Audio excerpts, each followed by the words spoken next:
सुप्रभात विद्यार्थियों। आज हम लोग कोर्स बी क्लास 9th काव्य खंड का पहला पाठ, जिसके रचयिता संत कवि रविदास हैं, उस पाठ का दूसरा भाग पढ़ने जा रहे हैं। कल हम लोग पहला भाग प्रभु जी तुम चंदन हम पानी पढ़े थे।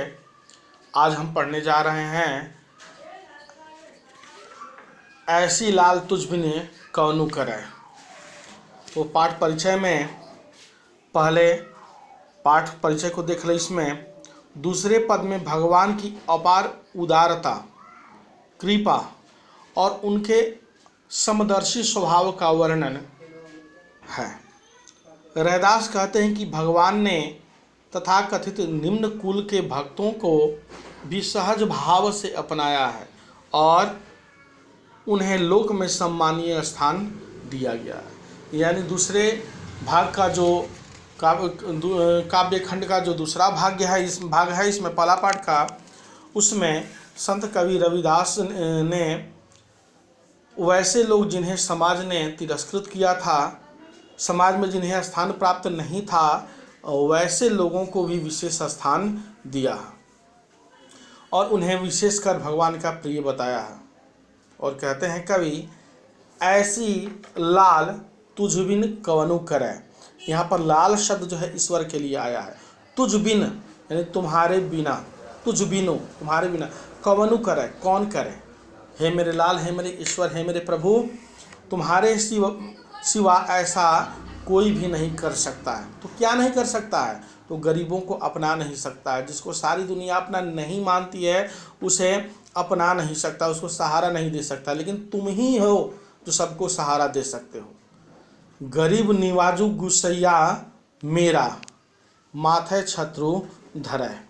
हे मेरे गोसाई, हे मेरे ईश्वर, तुम जो है गरीबों का गुजारा करने वाले हो, गरीबों को सहारा देने वाले हो। तुम ही अपने माथे पर छत्र धारण करते हो। माथे पर छत्र धारण करना इन सबके जिम्मेवारी को ग्रहण करना। जाकी छोटी जगत को लागे, तापर तू ही ठहरे।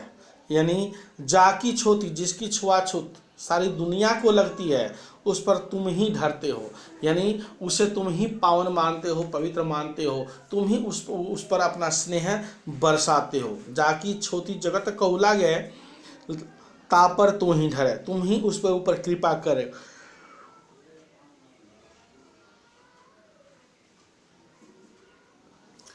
नीच हूँ ऊंच करे, मेरा गोविंद काहू ते ना डरे।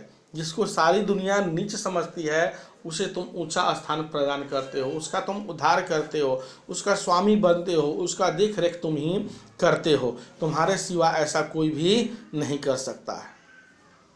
नामदेव कबीरू तिलोचनु सधना सैनो तरह। यहाँ पर तरह तरह के कवियों का नाम आया, चाहे नामदेव हो, कबीर हो, त्रिलोचन हो या सैन कवि हो, सभी समकालीन कवि हैं, इनकी काल के कवि हैं। तो संत कवि रविदास कहते हैं कि चाहे नामदेव हो, कबीर हो, त्रिलोचन हो या सैनु कवि हो, सबने आप ही का नाम का सहारा लेकर के इस भवसागर को पार किया। सबके नाव को आप ही ने खिया, यानी इस भवसागर से पार लगाया। आप सबके ऊपर कृपा करने वाले हो। कहीं रविदास सुनहु रे, संत हूँ हर जीव ते सब है सरे। रविदास कवि संतों से कहते हैं कि हे संतों सुनो, ईश्वर ही का नाम ही है जिसको लेकर के सभी पार पाते हैं। हरि का नाम ही है जिसे लेकर के सारी दुनिया से लोग पार पाते हैं। इनके सिवा दुनिया में गरीबों का, असहायों का कोई भी मददगार नहीं है।